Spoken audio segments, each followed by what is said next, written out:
नमस्कार, मैं हूं आपके साथ अजीत सिंह और आप देख रहे हैं न्यूज प्लस। कहते हैं राजनीति में कुछ चेहरे ऐसे होते हैं जो ना किसी बड़े परिवार से आते हैं, ना राजनीति उनकी विरासत होती है, लेकिन वो अपने कर्म, अपनी ईमानदारी और जनता से जुड़ाव के जरिए अपनी पहचान बनाते हैं। आज हमारे साथ ऐसे ही एक युवा और ऊर्जावान नेता अभिषेक त्रिवेदी जी मौजूद हैं, जो भारतीय जनता पार्टी के नेता हैं, तेलियानी ब्लॉक प्रमुख प्रतिनिधि और फतेहपुर देवी माई मंडल प्रभारी के रूप में भी जाने जाते हैं।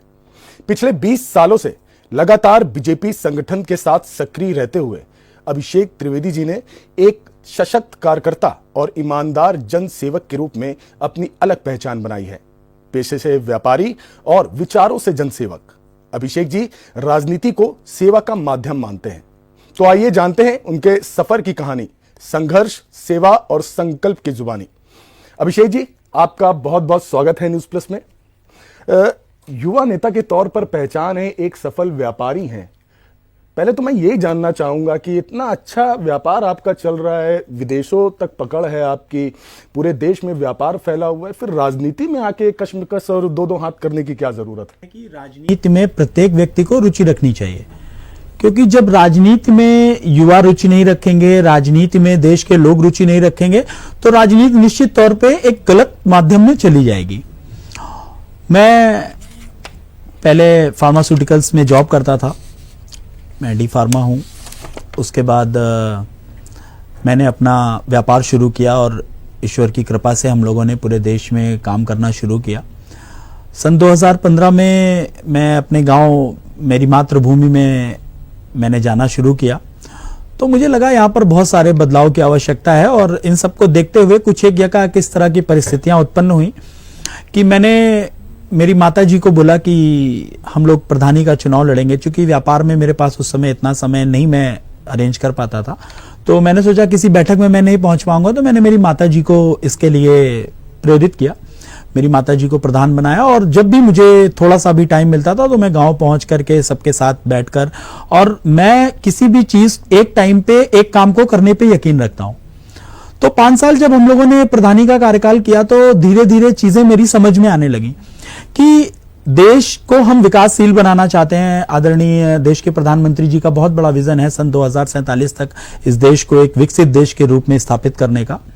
तो वो मेरा मानना ऐसा था कि जब मैंने प्रधानी के कार्यकाल को देखना शुरू किया, तो मुझे समझ में आया कि ये 2047 का मिशन तभी पूरा हो सकता है जब तक हमारे गांव और जो भी ग्रामीण अंचल हैं उनमें विकास पूरी तरह से स्थापित नहीं हो जाए। अगर ग्रामीण अंचलों में निश्चित तौर पे अगर इतनी जागरूकता आ गई और वहां पर विकास स्थापित कर पाए, तो शहर तो ऑलरेडी विकसित हो चुके हैं।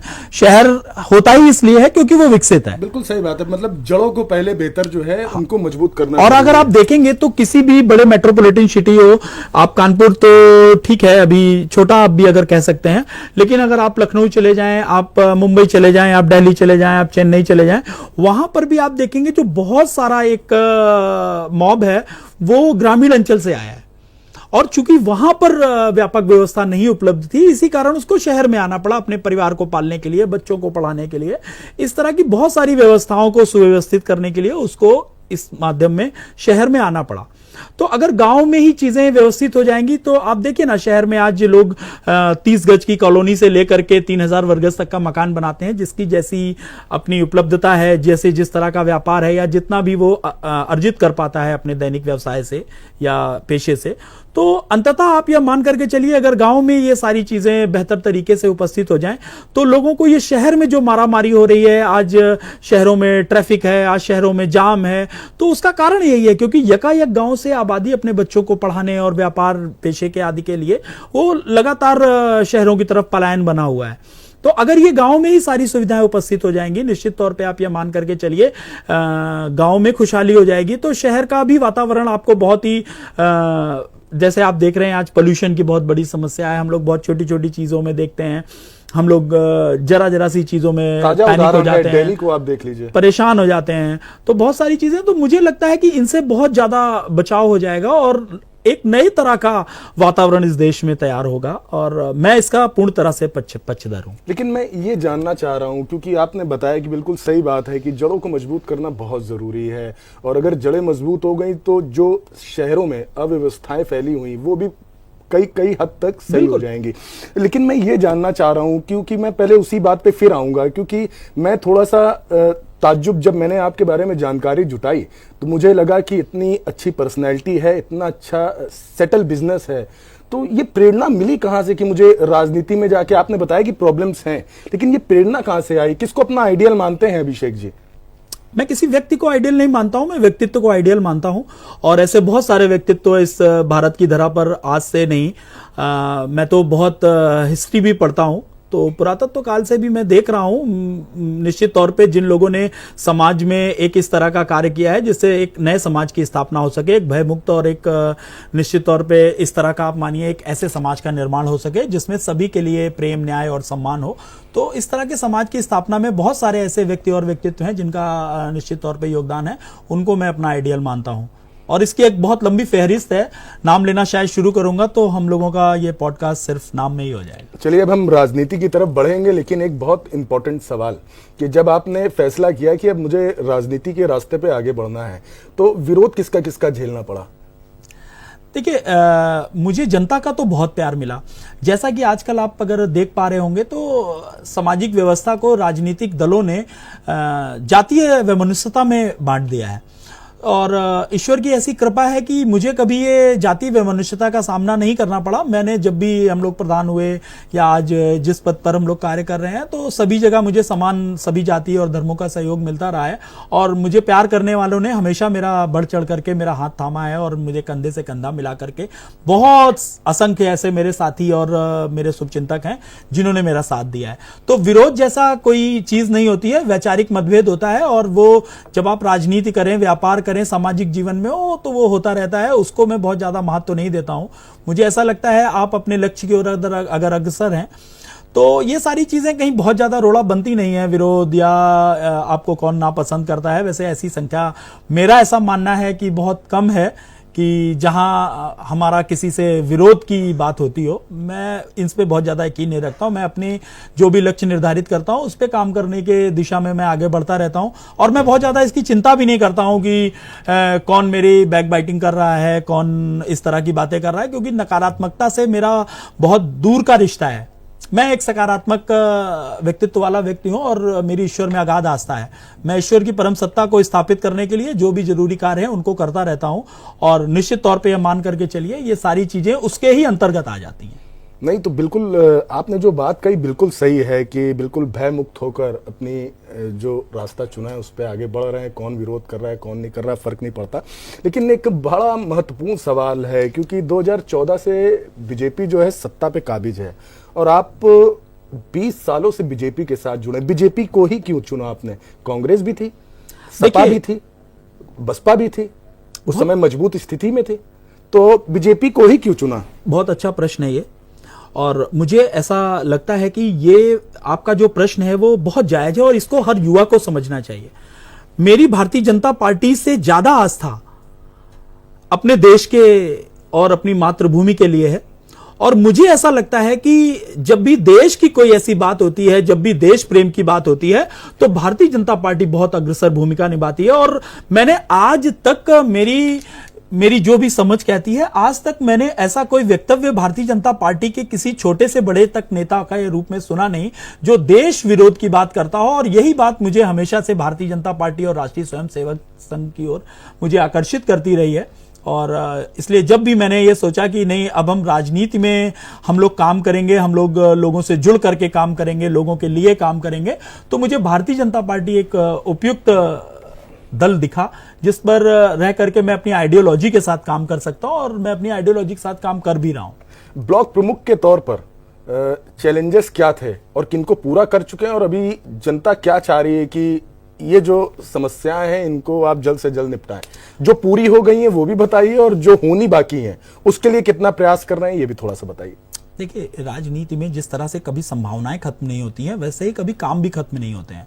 मैं जब माता जी प्रधान थी तो मैं जब भी पहुंचता था, सारी चीज़ें देखता था, सारे अधिकारियों से मिलता था, और तब भी मुझे माननीय मुख्यमंत्री जी ने पुरस्कृत किया, क्योंकि हम लोगों ने प्रयागराज मंडल में पहला ODF गाँव मैंने किया था। और इसके लिए माननीय प्रधानमंत्री जी ने हम लोगों को दिल्ली बुला करके और पुरस्कृत भी किया था, और हम लोगों ने एक कार्यशाला भी अटेंड की थी, मैंने और माता जी दोनों ने ही।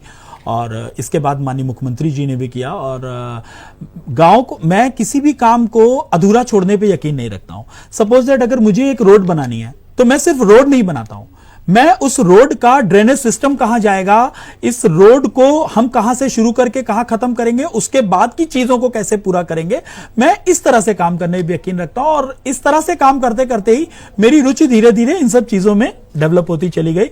और आज मुझे ऐसा लगता है कि मैं दिन में अगर मैं मान के चलिए कि 18 घंटे जगता हूं या 16 घंटे जगता हूं, तो 13-14 घंटे मैं ये सोचता रहता हूं कि हम लोग अपने विजन को कैसे पूरा करेंगे। देखिए, मैं लोग कहते हैं कि एक आपने बहुत गांव में एक बड़ा छोटा सा वर्ड सुना होगा कि क्या तुम्हारा वहां नाड़ा गड़ा है, कहते हैं, आपने सुना होगा। अक्सर गांव देहात और ग्रामीण अंचलों में ये एक बहुत ही आम बोलचाल की भाषा है, क्या आपका नाड़ा गड़ा है।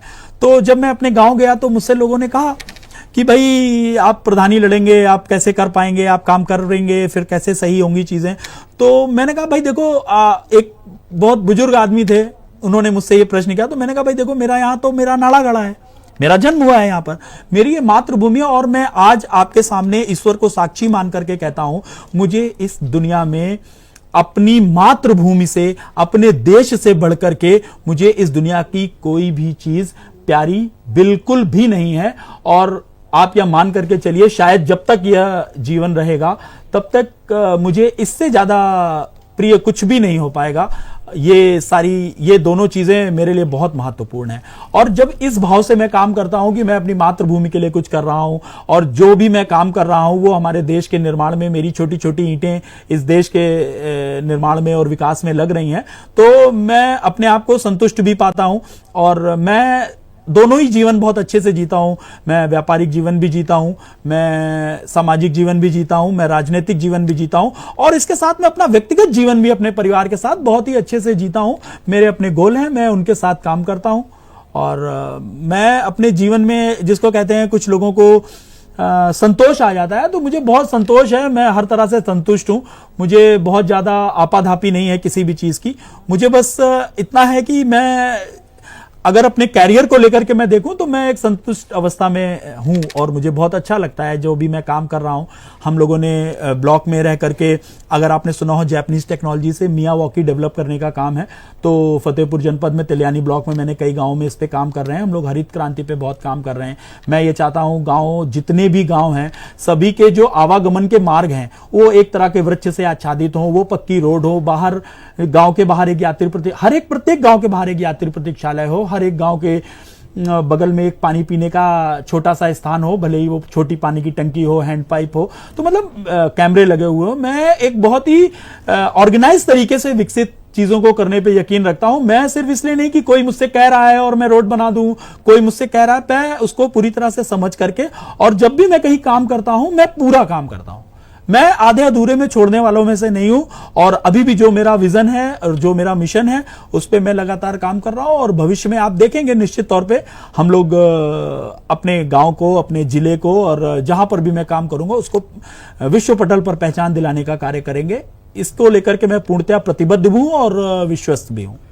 27 में विधानसभा चुनाव होना है। जो जानकारी हमारे पास है कि फतेहपुर की एक स्पेशल सीट है, क्या उससे हम अभिषेक त्रिवेदी जी को विधायक प्रत्याशी के तौर पर, बीजेपी के तौर पर देख सकते हैं? उम्मीद है। भारतीय जनता पार्टी बहुत बड़ा दल है, और अगर उनको लगेगा कि मेरे कार्यों से दल का मान सम्मान बढ़ता है और दल को एक मजबूत व्यक्ति जो विकास के पूरक है और जो ईमानदारी से काम करने पे यकीन रखता है और सीधे तौर पे जो जनता से जुड़ने पर यकीन रखता है, तो मुझे ऐसा लगता है कि भारतीय जनता पार्टी मेरे साथ अवश्य मुझ पर विश्वास दिखाएगी और हम लोग एक निश्चित तौर पे जब हम लोगों ने प्रधानी पर काम किया तो भी हम लोगों ने अपनी छाप अंकित की। आज ब्लॉक में भी हम लोग लाइट हाउस मॉडल पे अगर आप देखें तो पूरे देश में मुश्किल से 2 या 3 आंगनवाड़ियां डेवलप हैं। मैं लगातार कर रहा हूं। मैंने अपने गाँव में जो मेरे ब्लॉक में गांव आते हैं मैंने उस पर ये प्रयास किया है कि बच्चे हमारे जो है स्पेस के बारे में समझ पाएं और मैं ये चाहता हूं कि जो सरकारी स्कूल हैं वो बहुत बेहतर व्यवस्था में हो। जैसे कि अगर आप कहें कि आप अगर कोई 2 बड़े बदलाव क्या लाना चाहते हैं तो मेरे हिसाब से बहुत बड़े बदलाव मैं ये लाना चाहूंगा कि कक्षा 8 तक मैं प्राइवेट स्कूलों को बहुत ज्यादा पसंद नहीं करता हूं, क्योंकि मेरा ऐसा मानना है कि अगर कक्षा 8 तक सिर्फ सरकारी स्कूलों की व्यवस्था होगी तो सरकारी स्कूल से जो पौध निकलेगी, जो हमारा बीज अंकुरित होगा वो निश्चित तौर पे बहुत ही व्यवस्थित होगा। और चूंकि सबके बच्चे सरकारी स्कूल में ही पढ़ रहे हैं तो फिर कक्षा 8 तक जितने अधिकारी हैं, जितने नेता हैं या जितने बड़े छोटे आदमी हैं, सबका ध्यान हमारी पौध को व्यवस्थित करने में लगेगा और मैं इसका पूर्णतया पक्षधर हूं। मैं एक बहुत महत्वपूर्ण सवाल है वो भी जानना चाहता हूं, क्योंकि एमपी एमएलए के बारे में हर कोई जानता है, उनके कार्य क्षेत्र क्या होते हैं, लेकिन जो शहर के लोग हैं उनको इतनी जानकारी नहीं होती। ब्लॉक प्रमुख तो जानते हैं लेकिन उनके काम क्या होते हैं, मोस्ट इंपॉर्टेंट काम क्या होते हैं और कार्य क्षेत्र कितना आता है उनके अंडर में? विभिन्न प्रकार से है ये। हर ब्लॉक के अंतर्गत विभिन्न गांव के अंदर फिर मजरे ग्राम पंचायत रहती है, ग्राम सभाएं रहती हैं। फिर उसमें कितने गांव आ जाते हैं एक ब्लॉक में? देखिए जैसे हमारे यहाँ 55 ग्राम सभाएं हैं तो सब मिलाकर के लगभग 100 मजरे सहित आप कह सकते हैं कि लगभग 110 हैं ये मिलाकर के मजरे ग्राम पंचायत अगर हम ऐसे करेंगे तो।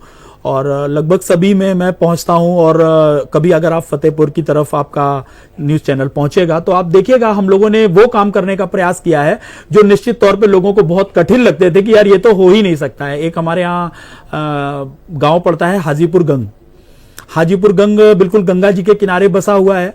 मैं जब भी जाता था लोग बड़े प्यार से और आके बैठ जाते थे। मेरा एक स्वभाव है कि मैं, देखिए बड़े लोगों के बारे में तो सब जानते हैं, लेकिन मेरा स्वभाव यह है कि मैं जो छोटे से छोटा तबका है, मैं कभी कभी खड़ा हो जाता हूं तो मैं रिक्शे वाले से भी बात करने लगता हूं, मैं टेम्पो वाले से भी बात करने लगता हूं, मैं मोची से भी बात करने लगता हूं, या इस तरह के जो भी लोग हैं। मैं एक्चुअली में बात करने से मैं ये समझना चाहता हूं कि वो क्या सोच रहे हैं, वो इस देश के बारे में क्या सोच रहे हैं, वो इस सरकार के बारे में क्या सोच रहे हैं, वो मेरे व्यक्तिगत तौर पर क्या सोच रहे हैं और उनकी नेताओं के विषय में क्या राय, मतलब ऐसी क्या चीजें हैं जो उनको राजनीति से उनके मन को हटाने का कार्य करती हैं। तो मैं अपने जीवन में उस तरह के सुधार लाने का निरंतर प्रयास करता हूं कि जिससे एक वो तबका जो बहुत ऊपर तक नहीं पहुंच पाता है, वो आप ये समझिए वो शायद किसी विधायक जी के पास जाएगा, सांसद जी के पास जाएगा, मंत्री जी के पास जाएगा तो शायद उसका नंबर सबसे अंतिम में आएगा।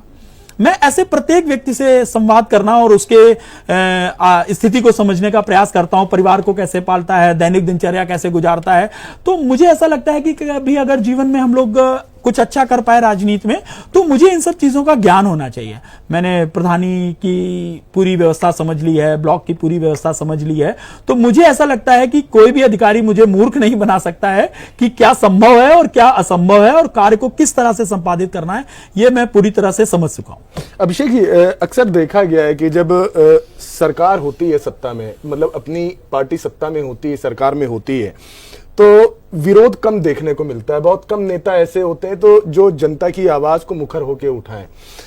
एक किस्सा मुझे याद आ रहा है कि बड़ी संख्या में लोग जो हैं वो आपके साथ थे और आप अपने ही लोगों के खिलाफ धरने पर बैठ गए, तो वो वाकया क्या था ये बताइए। और दूसरा सबसे बड़ी चीज कि जो भी आपके ऊपर के दर्जे के नेता हैं फतेहपुर को जो प्रेजेंट करते हैं, उनका क्या रिएक्शन रहा उसमें? नहीं, वो धरना नहीं था एक्चुअली। ऐसा था कि बहुत सारी, एक हमारे यहाँ बदनी दौदियापुर करके एक गांव है, वो नया विकसित हो रहा है, उसको लेकर के मैं माननीय मुख्यमंत्री जी से भी मिला और मैंने अपनी पूरी बात रखी कि भाई ये नए लोग हैं, कुछ एक प्रजापति समाज के लोग और इस तरह से घुमंतु समुदाय के लोग, बहुत इस तरह के लोग हैं वो। तो मैं बहुत बार, मुझसे कई युवा आकर के बोले भैया एक बार गांव आना है, तो मैं गया तो मैंने समझा कि भाई यहाँ तो बहुत दिक्कत है, यहाँ लाइट भी नहीं है, यहाँ पानी भी नहीं है। तो वो दरअसल आए थे मेरे पास पानी की समस्या को लेकर के। अच्छा, उनका एक स्वभाव है कि वो पूरे जितने भी लोग हैं वो सभी लोग आते हैं, तो इसको लेकर के लगभग 200 लोग मेरे कार्यालय के बाहर आ गए। अब उसमें कई बुजुर्ग भी थे, चूंकि 200 कुर्सियां तत्काल पे उपस्थित नहीं थी मेरे पास कि मैं उनको सबको बोल सकूं कि भाई आप जल्दी जल्दी डालिए और बैठ पाइए। तो मैं खड़े होकर के उनसे बात करने लगा और काफी देर तक जब हम लोग चर्चा करते रहे तो मैंने देखा कुछ एक बुजुर्ग भी हैं जो सिर्फ सम्मान की दृष्टि से नहीं बैठ रहे हैं कि हम खड़े हैं तो वो कैसे बैठेंगे। तो मैंने उनकी दुविधा को समझ करके मैंने वहीं पर बैठ गया और तो वो सब भी आराम से बैठ गए। फिर जो जरूरी चीजें थी, जो अधिकारी थे जिनसे उनका काम हो सकता था, जल की समस्या या बिजली की समस्या जो हल हो सकती थी, उन सबको मैंने फोन करके वहीं पर बुलाया और बैठ करके उनका जब तक निदान नहीं हो गया हम लोग 2-2.5 घंटे बैठ करके बात करते रहे। उनको समझता रहा, जैसा कि मैंने बताया मैं लोगों से बात करके एक्चुअली मैं समझना चाहता हूं कि उनकी पीड़ा क्या है। अगर हमें पीड़ा ही नहीं पता है तो हम राजनीति में सुधार किस चीज का करेंगे, या हो सकता है हम जिस दिशा में सुधार कर रहे हो उसकी उन्हें आवश्यकता ही नहीं है। तो मैं ये जानना चाहता हूं एक्चुअली में कल को अगर हम काम करना चाहेंगे तो हमें किस दिशा में काम करना है। मैं अपनी दिशा को निर्धारित करने के लिए इस तरह से सभी के साथ संपर्क में रहता हूं। नहीं, ये अच्छी चीज है क्योंकि आपके साथ युवा, बुजुर्ग, महिलाएं सब जुड़े हुए हैं। तो किस तरीके की प्रॉब्लम्स वो आती हैं, क्योंकि देखिए किसानों को लेकर अक्सर कहा जाता है, और अगर मैं किसान संगठनों की बात करूं तो वो अभी भी जो है वो कह रहे हैं कि सरकार की तरफ से किसानों के लिए बहुत बेहतर कार्य नहीं किया जाता है। लेकिन आप ऐसे क्षेत्र से आते हैं जहां पे किसान बहुत है, तो आपको लग रहा है जीएसटी 2.0 या सरकार की जो योजनाएं हैं उनका लाभ उनको मिल पा रहा है, पहुंच पा रहा है उन तक? देखिए निश्चित तौर पे मिल रहा है, ये कहने में तो कोई गुरेज नहीं है कि इस सरकार में, माननीय मोदी जी की सरकार में, जो सबसे निचले और पिछले तबके का व्यक्ति है वो भी लाभ पा रहा है। आज अगर आप देखिए तो शायद बिरला ही कोई ऐसा परिवार हो जिसमें मोदी जी की किसी ना किसी योजना का लाभ उस तक नहीं पहुंच रहा हो। और निश्चित तौर पे यह मान करके चलिए यह गरीबों की सरकार है या ऐसे लोगों की सरकार है जिन तक सरकारी व्यवस्थाएं पहुंचना लगभग नामुमकिन सा था। आप यह मान करके चलिए मैं मोदी जी के इस व्यक्तित्व से और काम करने के इस नजरिए से मैं बहुत प्रभावित हूं कि वह जिस, आप बताइए ना कि आज तक इतने सारे प्रधानमंत्री हुए, किसने सोचा कि शौचालय जाना भी एक बहुत बड़ी समस्या है और देश में इतने शौचालय का निर्माण कर दिया। ऐसा कौन सा नेता है जिसने ये सोचा कि भाई चूल्हा फूंकती है मेरी मां और चूल्हे की वजह से उनकी आंखें खराब हो रही हैं, मोतियाबिंद हो रहा है, तो हम उज्ज्वला योजना के तहत कर दें, हम गांव-गांव तक बिजली पहुंचा दें, हम नई ट्रेनों पे, बुलेट ट्रेन पे बात किसने की थी आज तक? इतने हाईवे, इतने एक्सप्रेसवे आज तक किस सरकार ने बनाए थे? तो निश्चित तौर पे काम करने को अगर रेटिंग हम देंगे तो भारतीय जनता पार्टी बहुत बहुत बहुत बेहतर है और देश प्रेम और देश सेवा से ओतप्रोत ये दल है। मैं निश्चित तौर पे इस दल के प्रति पूर्णतः मेरा समर्थन और समर्पण दोनों ही है और जो कि निश्चित तौर पे हमेशा बना रहेगा। बिल्कुल बिल्कुल सही बात है। अब आते हैं आपके व्यक्तिगत उसमें, कम एज में आप बीजेपी से जुड़ गए, 20 साल का लंबा वक्त हो गया, और जो आज का यूथ है वो यंग लीडर ही चाहती किसी भी पद पर हो, तो जो यंग यूथ है उसको किस तरह से आप मोटिवेट कर रहे हैं, उनके लिए काम क्या कर रहे हैं किसी भी माध्यम से, चाहे शिक्षा हो या स्पोर्ट्स हो, किसी भी माध्यम से, और यूथ को सही दिशा में लेके जाना उसके लिए क्या काम कर रहे हैं? देखिए सबसे बड़ी बात यह है कि आज जो यूथ की सबसे बड़ी समस्या है, सही समय पर अगर वो सही जगह पर लग जाए, आप कह सकते हैं, और अभी युवा को यह समझने की जरूरत है भाई जरूरी नहीं है आप दर दर भटके, आपने पढ़ाई लिखाई कर ली तो आप नौकरी के लिए आप सब जगह अपना रिज्यूम लगाते घूमे। आप अपना स्व व्यवसाय भी कर सकते हैं और स्व व्यवसाय के लिए मैं चाहता हूं कि आज का युवा प्रेरित हो और अपने व्यवसाय की ओर उसका ध्यान बढ़े, ना कि वो बहुत ज्यादा ये सोचे कि नहीं भाई हाँ ठीक है अगर आप कुछ बहुत अच्छा कर सकते हैं सरकारी व्यवस्थाओं में तो आप करिए, नहीं तो अगर नहीं है तो इस सहारे मत बैठिए कि भाई हमारे पास तो कोई काम करने के लिए नहीं है। अभी सरकार की कौशल विकास योजना है, विश्वकर्मा योजना है, सरकार की बहुत सारी योजनाएं, आप निकलो तो बाहर। आप हम लोगों को भी कोई बताने वाला नहीं था, हम लोगों ने बाहर निकले। और मैं सारे युवाओं से कहता हूं आध्यात्मिक रहिए, ईश्वर से जुड़े रहिए। जब आप जुड़े रहेंगे आपका आत्मबल भी मजबूत रहेगा और निश्चित तौर पे मान करके चलिए आप जो ये आजकल का युवा भटक रहा है, उसको लगता है नशा करने से या वो पबिंग, डिस्को या इस तरह की चीजों, आजकल के जो मेट्रोपॉलिटन सिटीज हैं उसमें मैं देखता हूं युवाओं का बड़ा शौक है कि शाम को भाई 9 बज गए, चलो आज चलेंगे, आज ये है, आज हम चलेंगे। तो उनसे थोड़ा सा बाहर आकर के पहले अपने आप को स्थापित करना है, अपने परिवार के लिए कुछ करना है, परिवार के बाद अपने समाज के लिए कुछ करना है और फिर अपने देश के लिए कुछ करना है। बिल्कुल सही बात है, उसके लिए आगे निकलना होगा और आगे बढ़कर जो है अपॉर्चुनिटी को अपनाना होगा। अभिषेक जी, एक 2015 का किस्सा है, जानलेवा हमला होता है आपके ऊपर, और भगवान की कृपा से आप साथ में बैठे हुए हैं। डर नहीं लगा कि राजनीति खतरनाक है, व्यापार ज्यादा अच्छा था? नहीं, डरता तो मैं कभी नहीं हूं किसी से भी, मैं सिर्फ ईश्वर से डरता हूं। और मैंने आपको पहले भी बताया, मैं व्यक्तित्व से प्रभावित होने वाला व्यक्ति हूं और मेरे जो भी इरादे या फैसले हैं वो बहुत दृढ़ होते हैं, क्योंकि मैं हमेशा अपने फैसले ईश्वर के समक्ष लेता हूं। तो जब ईश्वर के समक्ष ले लिया तो फिर अब वो जाने कि कैसे करना है, वो रखना है या जाने देना है, जीना है कि मरना है, वो इससे लेकर के मेरी बड़ा संतुष्टि का भाव रहता है, मुझे डर नहीं लगता है। और रही बात ये, तो राजनीति में जब आप आ रहे हैं तो बहुत सारी चीजें होती हैं। तब प्रधानी के चुनाव का दौर था और इस तरह की घटनाओं से मेरा कोई बहुत ज्यादा, मैं वैसे बहुत सकारात्मक व्यक्ति हूं, मैं नकारात्मक मुद्दों को बहुत ज्यादा सोचता भी नहीं हूं। लेकिन हाँ, मुझे ये अच्छे जो भी, मैं जिनके व्यक्तित्व से प्रभावित रहता हूं, निश्चित तौर पे मैं उनसे मिलना, उनके साथ बैठना पसंद करता हूं। और जो भी इस तरह के लोग हैं जिन्होंने अपने जीवन में कुछ अचीव किया है, या जो लोग देश को हमेशा अपने आगे रख करके बात करते हैं, मैं स्वयं भी उनके संपर्क में रहता हूं और मैं चाहता हूं मेरे बच्चे भी उनके संपर्क में रहें, ताकि उनको भी पता चले कि वो नेशन फर्स्ट का भाव तो हर देश के प्रत्येक बच्चे, प्रत्येक युवा में होना ही होना चाहिए। अगर ये नहीं है तो निश्चित तौर पर आपकी पहली सीढ़ी ही आप भटक चुके हैं। हम अपने जो खास गेस्ट होते हैं उनके साथ एक रैपिड फायर गेम खेलते हैं और एक लाइन में आपको सारा सब कुछ डिस्क्राइब करना है। अगर 2027 में बीजेपी सत्ता में नहीं आती उत्तर प्रदेश में, तो जो आप विजन की बात कर रहे हैं उसको कैसे आगे बढ़ाएंगे? देखिए, मुझे तो ऐसा लगता ही नहीं है कि 2027 में भारतीय जनता पार्टी नहीं आएगी, क्योंकि गरीबों की, पिछड़ों की, दबे कुचलों की चिंता करने वाला अगर कोई दल है तो वो निश्चित तौर पे भारतीय जनता पार्टी है।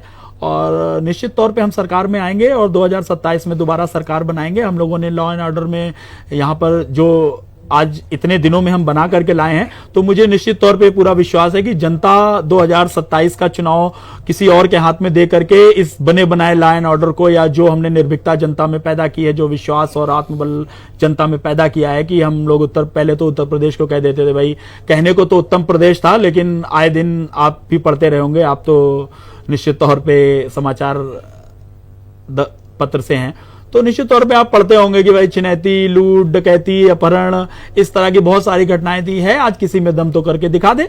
मैं तो योगी जी को इसमें आप ये समझिए, अगर 10 में से 10 नंबर देना चाहूंगा कि लॉ एंड ऑर्डर में तो माननीय योगी जी ने निश्चित तौर पे आसपास का कोई प्रदेश हमको छू नहीं सकता है, जो व्यवस्था हमने कायम कर दी है। अगर योगी जी सेंट्रल में जाते हैं तो अखिलेश यादव को दूसरा सबसे बड़ा चेहरा मानते हैं या कोई और भी है? भारतीय जनता पार्टी में, एक लाइन में, भारतीय जनता पार्टी में हम अगर चाहेंगे तो हम तो चाहेंगे भारतीय जनता पार्टी से, तो फिर आप ये मान करके चलिए यहां पर व्यक्तित्व और प्रतिभा की कोई कमी नहीं है। भारतीय जनता पार्टी के पास इतने नायाब हीरे हैं कि वो तो विधायक को भी प्रधानमंत्री, मुख्यमंत्री बना देते हैं। कोई भी हीरा, क्योंकि यहां पर जब हम देश प्रेम का पाठ ही पढ़ करके आए हैं, जब हमने अपनी कार्यशाला ही इतनी मजबूत बना रखी है कि हमारे पास सारे सिपाही मजबूत हैं, तो हम जिस सिपाही को चाहेंगे कमांडर बना देंगे। बीजेपी ज्यादा मजबूत है या आरएसएस? देखिए, आरएसएस कोई दल नहीं है। आरएसएस एक सेवा भाव से ओतप्रोत संगठन है। बीजेपी की बैकबोन है, कह सकते हैं, बिल्कुल है। राष्ट्रीय स्वयंसेवक संघ एक ऐसा दल है जिससे सीख कर हमारे सारे सिपाही देश प्रेम के लिए ओतप्रोत होते हैं। आप देखिए ना, कहीं पर आज ट्रेन दुर्घटना हो जाए, कहीं पर बाढ़ आ जाए, कहीं पर कुछ आ जाए, तो सबसे पहले आरएसएस वाले पहुंच जाते हैं। अन्य दल वाले कोई भी मजाक, सिर्फ वो मजाक बना सकते हैं, वो हमारे मीम्स बना सकते हैं, वो हम लोगों को कुछ भी बोल सकते हैं, लेकिन सेवा के मामले में वो हमारा कभी कंपेरिजन नहीं कर सकते हैं। सेवा में हम प्रथम थे, प्रथम हैं और प्रथम ही रहेंगे हम, क्योंकि देश को अपनी मां मान करके, अपने देश, प्रत्येक देशवासी को अपना भाई मान करके हम कार्य करते हैं और निश्चित तौर पे हमारा कहीं कोई भटकाव नहीं है। प्रधानमंत्री मोदी के बाद अगला प्रधानमंत्री अगर बीजेपी का होता है तो वो किसके रूप में देख रहे हैं? संगठन तय करेगा। बताया मैंने, बहुत सारे नायाब हीरे हैं, कोई भी हीरा हमारा दल क्यों नहीं हो सकते हैं। वो भी एक निश्चित तौर पे उन्होंने जनता का विश्वास हासिल किया है, बिल्कुल कोई भी हो सकता है। चलिए अभिषेक जी, बहुत बहुत धन्यवाद हमारे साथ जुड़ने के लिए और सभी सवालों के जवाब देने के लिए, और बहुत बहुत शुभकामनाएं कि आपकी ये जो यात्रा है इसी तरह आगे बढ़ती रहे और साथ में युवा, महिलाएं और बुजुर्ग जिनकी आपने बात करी उनके जो विकास की यात्रा है उसका जो है आगे बढ़े और उन अपनी जो ब्लॉक के अंदर जितने भी काम है उसको आप जल्द से जल्द पूरा करें और 2027 में हम विधायक के तौर पे ना देखें बल्कि एक सशक्त और एक अच्छे विधायक के तौर पर आपको जाने भी। चलिए, बहुत बहुत धन्यवाद आपका हमारे साथ जुड़ने के लिए। तो ये थे अभिषेक त्रिवेदी, एक ऐसा नाम जो राजनीति में सेवा भाव को जीता है, जो संगठन के प्रति समर्पण और जनता के प्रति ईमानदारी को अपने कर्म से साबित करते हैं। एक अधिवक्ता, एक व्यापारी और नेता के तौर पर अभिषेक जी का सफर यह बताता है कि राजनीति में सफलता विरासत से नहीं, निष्ठा और मेहनत से मिलती है। हम उम्मीद करते हैं कि आने वाले समय में अभिषेक त्रिवेदी अपने विचारों और कार्यों से युवा राजनीति को एक नई दिशा देंगे। फिलहाल के लिए न्यूज प्लस में बस इतना ही। देश दुनिया की तमाम खबरों के लिए देखते रहिए न्यूज प्लस।